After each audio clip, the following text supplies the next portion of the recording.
Hello students, तो चलिए हम स्टार्ट करते हैं। मैंने आप लोगों को अभी तक क्या बताया था? मैंने आप लोगों को अभी तक बताया था कि S P D and F block elements होते हैं। ओके, ये आपको पता है। पार्ट नंबर 4 हम स्टार्ट करेंगे, चैप्टर नंबर 3 का।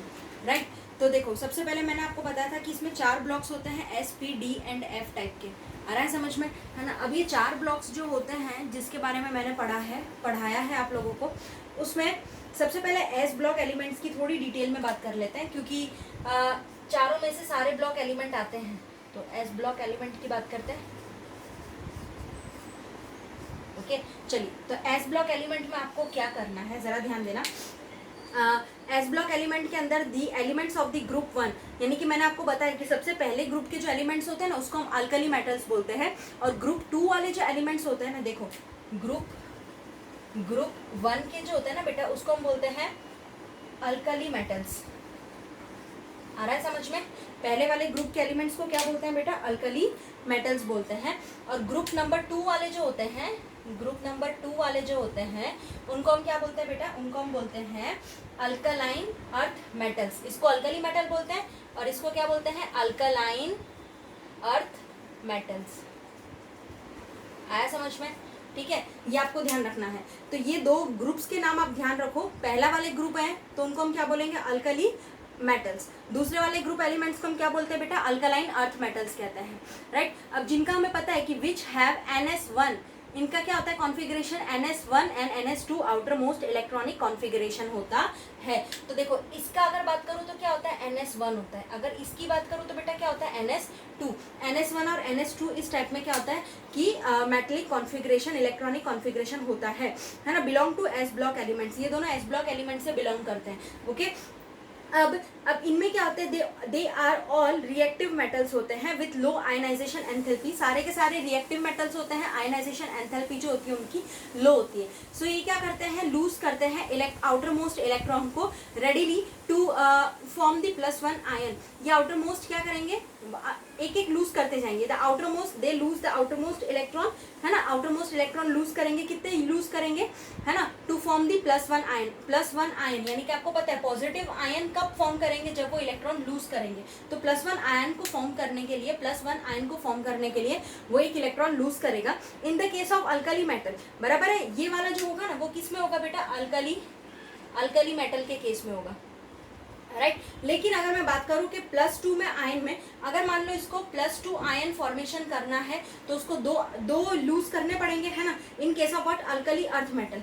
इसको अल्कली अर्थ मेटल, यानी ये ग्रुप 2 की बात कर रही है। मतलब मैं आपको समझाऊं अभी, अगर उसको +1 आयन फॉर्मेशन करना है तो उसको क्या करना पड़ेगा? ग्रुप 1 में से वो भी s ऑर्बिटल में से एक इलेक्ट्रॉन लूज करना पड़ेगा।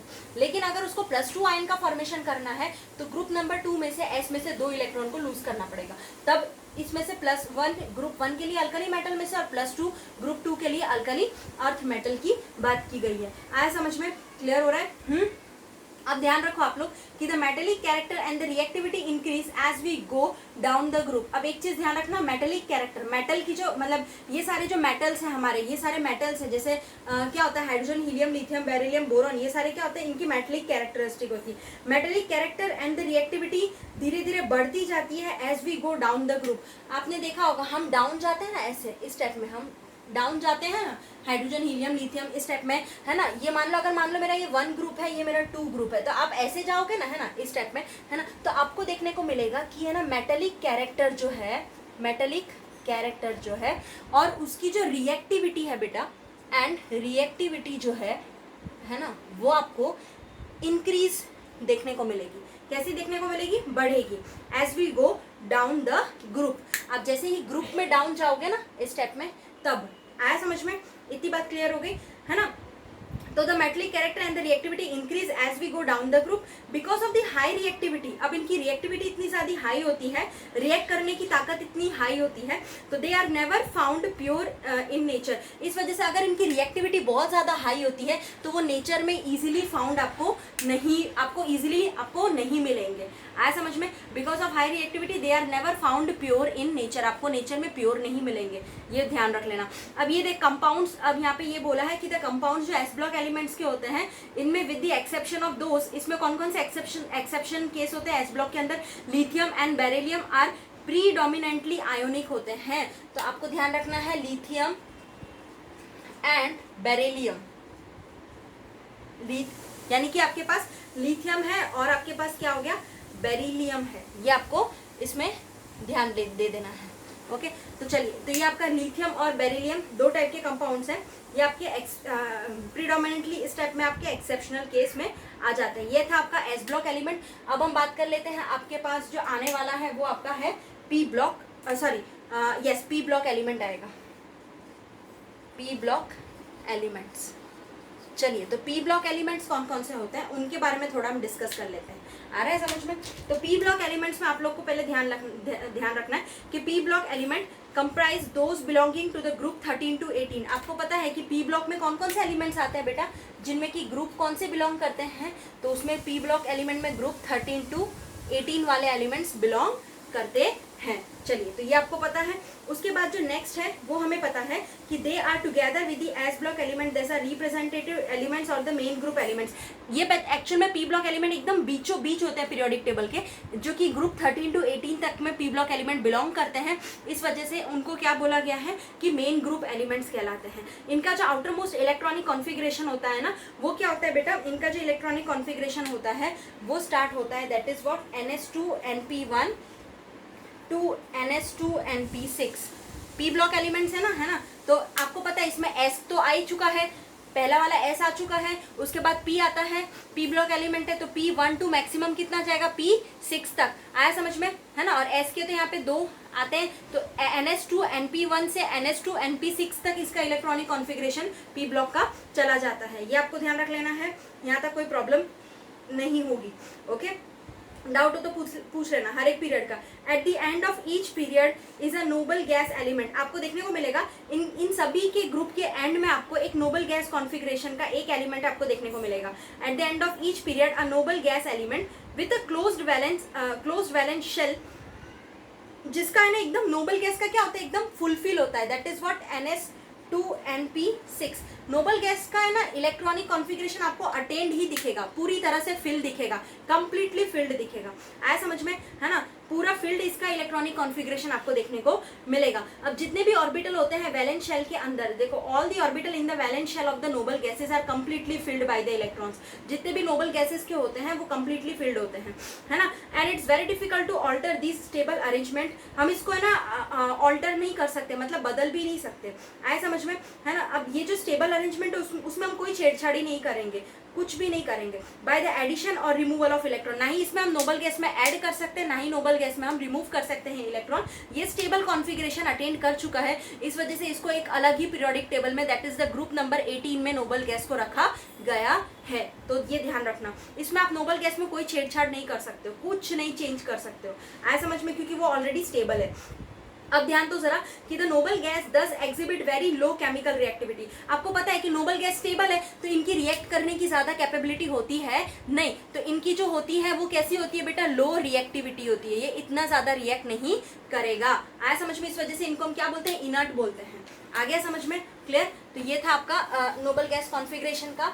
ओके, अब जरा ध्यान देना, इसके बाद जो है इस वजह से हमने नोबल गैस को अलग ही जगह दिया है पीरियोडिक टेबल के अंदर। आया समझ में, क्लियर, वरना उसको मिक्स कर देते तो हमें पता ही नहीं चलता। चलो, अब ये पता चल गया हमें। अब उसके बाद एक चीज है कि the noble gases thus exhibit very low chemical reactivity.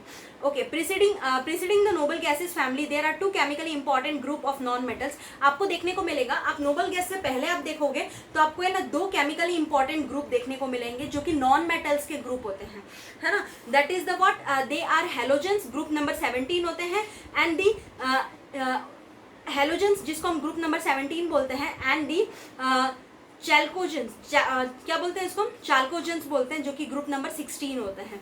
आया समझ में, तो ये आपको ध्यान रखना है। हैलोजन जो होते हैं, अब ये वाला जो हैलोजन होते हैं ये बिलोंग करता है ग्रुप नंबर 17 में।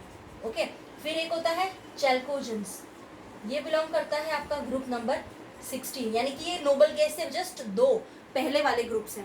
आया समझ में, तो ये जो ग्रुप्स हैं इनमें आपको ज्यादा से ज्यादा इन दोनों ग्रुप के अंदर आपको नॉन मेटल्स देखने को मिलेंगे। कौन कौन से मेटल होते हैं? नॉन मेटल में देखने को मिलेंगे आपको। एक होता है मेटल्स देखने को मिलते हैं, मेटलॉइड्स देखने को मिलते हैं, नॉन मेटल्स देखने को मिलते हैं, वो आपको मैं अच्छे से समझाऊंगी। ओके, पीरियोडिक टेबल में। ओके, तो ये आपको यहाँ पे क्या देखने को मिल रहा है? नॉन मेटल्स देखने को मिल रहे हैं। अब आप देखोगे यहाँ पे कि these two groups of element have highly negative electron gain enthalpies. अब यहाँ पे आपको इन दो ग्रुप के एलिमेंट्स होते हैं, इनमें बहुत ही ज्यादा high negative electron gain enthalpy आपको देखने को मिलेगा। रेडिली हम कह सकते हैं इसमें हम एक या दो इलेक्ट्रॉन रिस्पेक्टिवली ऐड कर देना, है ना, तो क्या होता है? स्टेबल कॉन्फ़िगरेशन अटेन कर लेगा। इस वजह से ये जो नॉन मेटलिक कैरेक्टर होते हैं वो इंक्रीज करते हैं as we move from left to right across a period. जैसे ही मैं नॉन मेटलिक कैरेक्टर यानी कि वो मेटल का कैरेक्टर नहीं शो करेगा, ऐसा समझ में। तो नॉन मेटलिक कैरेक्टर धीरे धीरे बढ़ता जाता है। ओके, तो देखो नॉन मेटेलिक कैरेक्टर आपका क्या होगा? इंक्रीज करता जाएगा, increases as we move from what left to right। जैसे हम लेफ्ट टू राइट मूव करेंगे अक्रॉस अ पीरियड, है ना, अक्रॉस अ पीरियड, ये इंपॉर्टेंट लाइन है। ये सारे आपको पूछते हैं कि आपको मेटलिक कैरेक्टर क्या दिखता है, किसमें क्या देखने को मिलेगा, नॉन मेटलिक किसमें क्या देखने को मिलेगा, कहाँ से कहाँ तक जाएगा, left to right, right to left, increase या डिक्रीज, ये सारे पूछते हैं एमसीक्यूज में भी। तो ये सारे आपको लर्न रखने हैं। आज समझने तो नॉन मेटलिक कैरेक्टर जो है वो आपको देखने को इंक्रीज देखने को मिलेगा जब हम left to right period across a period move करेंगे। ओके, तो ये था आप लोगों का, है ना। अब उसके बाद ध्यान रखना है across a period and metallic character आपको इंक्रीज कर देखने को मिलेगा as we go down the group. वो तो मैंने आपको अभी बताया कि metallic character MC metallic character आपको इंक्रीज देखने को मिलेगा जब हम डाउन द ग्रुप जाएंगे। ओके, डाउन दी ग्रुप जाएंगे तब। ओके, यहाँ तक क्लियर है? चलिए अब हम बात करते हैं डी ब्लॉक एलिमेंट्स की, that is what transition elements. D block elements, इसको हम क्या बोलते हैं बेटा? Transition elements. Okay, D block elements को हम बोलते हैं ट्रांजिशन एलिमेंट्स कहते हैं। जरा ध्यान देना इसमें कौन कौन से एलिमेंट्स आ गए डी ब्लॉक एलिमेंट्स के अंदर। इसमें सबसे पहले आपको देखने को मिलेगा डी ब्लॉक के अंदर कि these are the elements of the group 3 to 12। इसमें जो ग्रुप होता है ना वो कौन सा होता है बेटा? इसमें जो ग्रुप के एलिमेंट्स होते हैं वो होते हैं 3 to 12 वाले। जितने भी ग्रुप होते हैं 3 to 12 के अंदर जितने भी ग्रुप्स आ जाते हैं वो डी ब्लॉक वाले एलिमेंट्स कहलाते हैं। आया समझ में, है ना। अब इन द सेंटर होता है, ये एकदम सेंटर पे होता है पीरियोडिक टेबल के डी ब्लॉक वाले। So these are the characterised by the filling of inner D orbitals. इसमें क्या होता है कि इसकी कैरेक्टरिस्टिक्स ये होती है कि filling of inner D orbitals by electron. धीरे धीरे ये क्या करता है, अंदर ही अंदर एक, इसको हम क्या बोलते हैं? इनर डी ऑर्बिटल्स कहते हैं। Okay, and therefore they are referred to as D block elements. इस वजह से इसको क्या बोलते हैं? डी ब्लॉक एलिमेंट्स कहते हैं, क्योंकि वो क्या करता है? फिल करता है इलेक्ट्रॉन्स। अब यहाँ पे और वो भी इसके इनर पार्ट में 5 होते हैं ना, इस वजह से। So these elements have the general outer electronic configuration. अब डी ब्लॉक का जो इलेक्ट्रॉनिक कॉन्फ़िगरेशन होता है ना, डी ब्लॉक का जो यहाँ पे आपको देखने को मिलेगा ईसी, रुको, यस, ईसी इलेक्ट्रॉनिक कॉन्फ़िगरेशन आपको जो देखने को मिलेगा डी ब्लॉक के लिए, ये 1 मार्क में भी आता है। सो जरा इसको याद कर लेना। क्या होता है? n-1 d⁻1 - 10 ns⁻0 to 2। अब इसका मतलब क्या हुआ? अब देखो n-1 मतलब क्या होगा? आपके पास जितने भी नंबर ऑफ इलेक्ट्रॉन n यानी आपके पास क्या होगा? नंबर ऑफ 1 2 3 4, अगर जितने भी ग्रुप्स आप जा रहे हो इसमें नंबर ऑफ इलेक्ट्रॉन्स आ जाएंगे। d 1 to 10 तक होता है हमारे पास ns⁻0 to 2। ओके, ये आपके पास इलेक्ट्रॉनिक कॉन्फ़िगरेशन बनता है। सो दे आर ऑल मेटल्स। आपके डी ब्लॉक के अंदर सारे के सारे आपको दे आर ऑल मेटल्स, सारे के सारे आपको मेटल्स देखने को मिलेंगे। इसमें कोई भी नॉन मेटल प्रेजेंट होता है नहीं। नॉन मेटल आपको पी ब्लॉक में देखने को मिलेगा। आया समझ में? मेटल, नॉन मेटल, मेटलॉइड्स आपको पी ब्लॉक में देखने को मिलते हैं। डी ब्लॉक में सारे मेटल होते हैं। Okay, so they mostly form coloured ions. ये मेटल होते हैं, इस वजह से क्या फॉर्म करेगा बेटा? कलर्ड आयन, कलर्ड कंपाउंड्स भी देगा, कलर्ड आयन फॉर्म करेगा, है ना। इसमें एग्जिबिट वेरियल वैलेंस ऑक्सीडेशन स्टेट्स भी आते हैं, पैरामैग्नेटिज्म, एंड ऑफनली हम कह सकते हैं कि इसमें कैटलिस्ट भी यूज होते हैं। आया समझ में? अब इसमें देखो ज़ेडन, जिंक, अगर मैं इसमें बात करूं, जिंक, कैडमियम एंड मर्क्यूरी, 3 चीजें आती है। जिंक, कैडमियम एंड मर्क्यूरी की बात करूं तो जिसका इलेक्ट्रॉनिक कॉन्फ़िगरेशन आपको देखने को मिलेगा that is the n-1 d⁻1 ns⁻2 2 इस टाइप में आपको इलेक्ट्रॉनिक कॉन्फ़िगरेशन देखने को मिलेगा। That do not show most of the property of transition elements, यानी कि ये जो इस टाइप के एलिमेंट्स होते हैं, ये देखो n-1 है ना, d⁻10 ns2 है ना, तो क्या होता है कि ये वाले जो एलिमेंट्स होते हैं जिंक, कैडमियम और मर्क्यूरी, इनका जो इलेक्ट्रॉनिक कॉन्फ़िगरेशन कुछ इस टाइप से होता है। ये do not show most of the property of transition elements, ये ज्यादा से ज्यादा ट्रांजिशन एलिमेंट की प्रॉपर्टी शो नहीं करेगा। क्यों? क्योंकि इसका इलेक्ट्रॉनिक कॉन्फ़िगरेशन में क्या होता है कि 1 to 10 है, और 10 ही जितने इसमें 10 तक ही कवर करता है। ओके, अब इसमें इन दिस वे हम कह सकते हैं कि ट्रांजिशन मैटर एक ब्रिज फॉर्म करता है केमिकली एक्टिव मेटल्स के बीच में, यानी कि एक हम कह सकते हैं कि ट्रांजिशन मेटल एक टाइप का ऐसा है जो एक ब्रिज फॉर्म करेगा between the chemical active metal of S block elements and the less active elements of group 13 and 14 and thus they are familiar name of what transition elements. Okay, यानी हम कह सकते हैं एक टाइप का एक bridge है, ये बीच का है, इस वजह से एक ब्रिज क्रिएट करता है पूरे पीरियोडिक टेबल में। ग्रुप नंबर यानी कि एस ब्लॉक एलिमेंट है और पी ब्लॉक एलिमेंट के बीच का होता है डी ब्लॉक एलिमेंट, एक ग्रुप कवर करता है, ऐसा कह सकते हैं हम। आया समझ में? ओके, चलो अब इसके बाद जो हमारा लास्ट आता है that is the F block elements, यानी कि आपको ये समझना है कि डी ब्लॉक एलिमेंट्स के अंदर एक एक्टिव मेटल है एस ब्लॉक एलिमेंट्स, और जो लेस एक्टिव मेटल है जो ग्रुप 13 बोरॉन फैमिली आती है और 14, इन दोनों के बीच में भी एक टाइप का ट्रांजिशन क्रिएट करता है, एक फैमिली बनाता है। आया समझ में? ओके, चलिए अब इसके बाद जो हमारा नेक्स्ट ग्रुप आता है वो है आपका एफ ब्लॉक एलिमेंट्स। क्लियर? तो स्टार्ट करते हैं।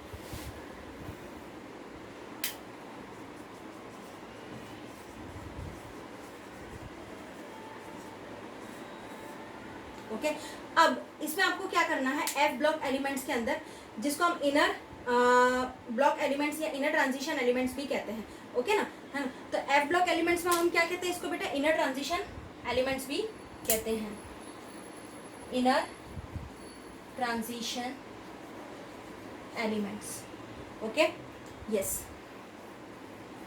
इनर ट्रांजिशन एलिमेंट्स हम एफ ब्लॉक को कहते हैं, जिसमें आपको देखने को मिलेगा एफ ब्लॉक के अंदर आपको इसमें दो चीज याद रखनी है, lanthanoids, actinoids, the two rows of elements at the bottom of the periodic table. जो दो रो आपको देखने को मिलेगी पीरियोडिक टेबल में एकदम बॉटम में, एकदम नीचे, है ना, जो कि आपको जिसको हम कहते हैं लैंथेनॉइड्स, पहला वाला आता है वो आपको क्या बोलता है, लैंथेनॉइड्स।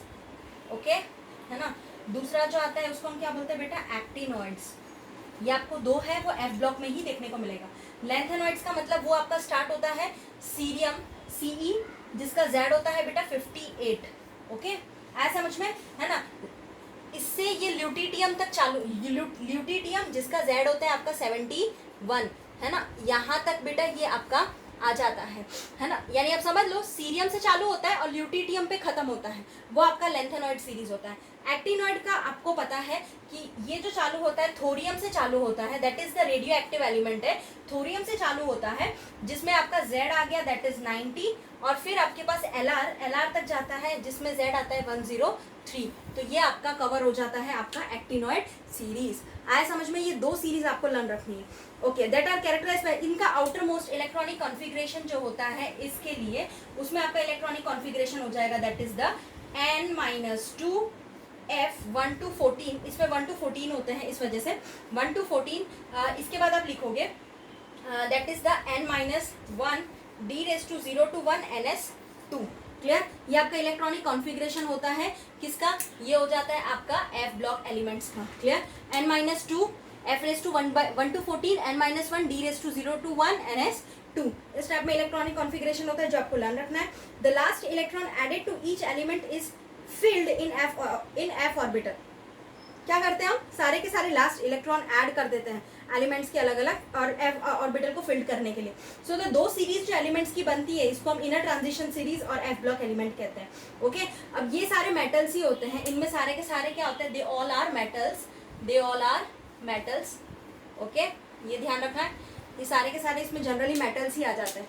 ओके, अब एक चीज और है इसमें जो आपको ध्यान रखनी है, यस, कि विद इन ईच सीरीज आप देखोगे द प्रॉपर्टी जो इतने एलिमेंट्स की होती है सिमिलर होती है ना। द केमिस्ट्री में अर्ली हम कह सकते हैं एक्टिनॉइड जो है मोर कॉम्प्लिकेटेड था than the corresponding lanthanoids due to the large number of the oxidation state. Actinoids में बहुत ज्यादा large number of oxidation state वाले कंपाउंड्स आपको देखने को मिलेंगे, है ना। तो इस वजह से केमिस्ट्री में एक्टिनॉइड क्या था, ज्यादा कॉम्प्लिकेटेड था देन द करस्पॉन्डिंग लैंथेनॉइड्स के कंपैरिजन में। Due to the large number of oxidation state possible for those actinoid elements में बहुत सारे पॉसिबल हैं ऐसे large number of oxidation state, किसमें, एक्टिनॉइड में। तो एक्टिनॉइड्स एलिमेंट्स उसमें ना आपको ज्यादा से ज्यादा रेडियो एक्टिव एलिमेंट्स देखने को मिलेंगे, ठीक है। तो ध्यान रखना कि एक्टिनॉइड्स जो होते हैं उनमें आपको ज्यादा से ज्यादा रेडियो एक्टिव एलिमेंट्स देखने को मिलेंगे।